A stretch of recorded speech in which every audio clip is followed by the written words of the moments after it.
Thank you very much. Thanks. Kate Hodgins.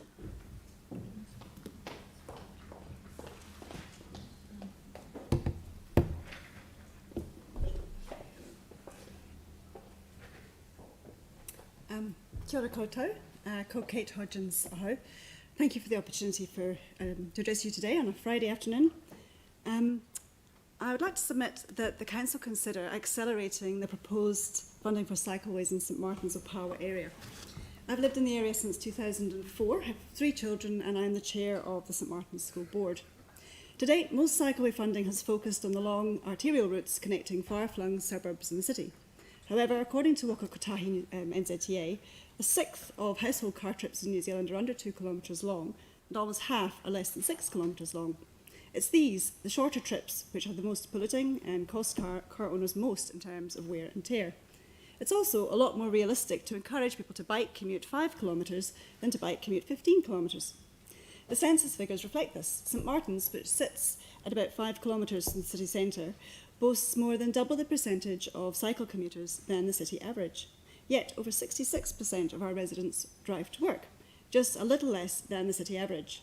It's these commuters who should be the low-hanging fruit to encourage to alternative modes.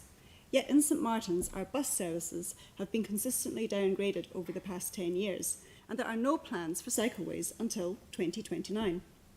As well as being so close to the city centre, many of our children travel to Cashmere High, and with recent rezoning, many will also go to Linwood. St Martin's is also a main access to some of the city's most popular recreational tracks. According to the Ranger, the Montgomery Spur track off Rapaki is the most well-used biking track in the Port Hills.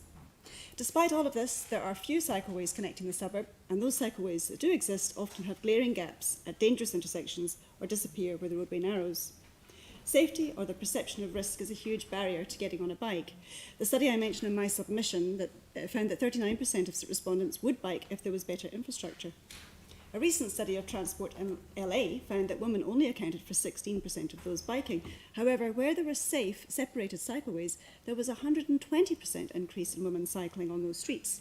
We certainly noticed the huge upsurge in cycling on our quiet streets in the suburb during the lockdown.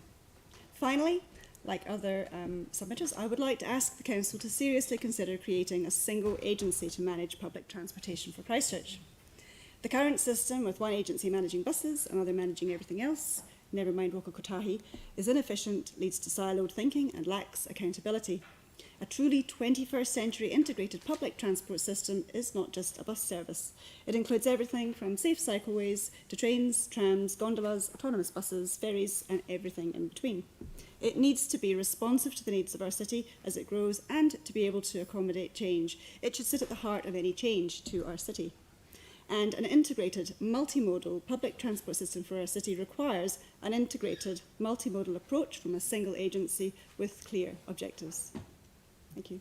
Thank you. Could you email that through to the Secretary so I can just send it to the Minister of Transport, because it reflects exactly what we've been arguing with him for quite some time, not just him but his predecessor. Sorry, Tim, I will... No, that full... Oh, right, okay. Yeah. Tim. Thank you, Kate. I asked this earlier on to another presenter.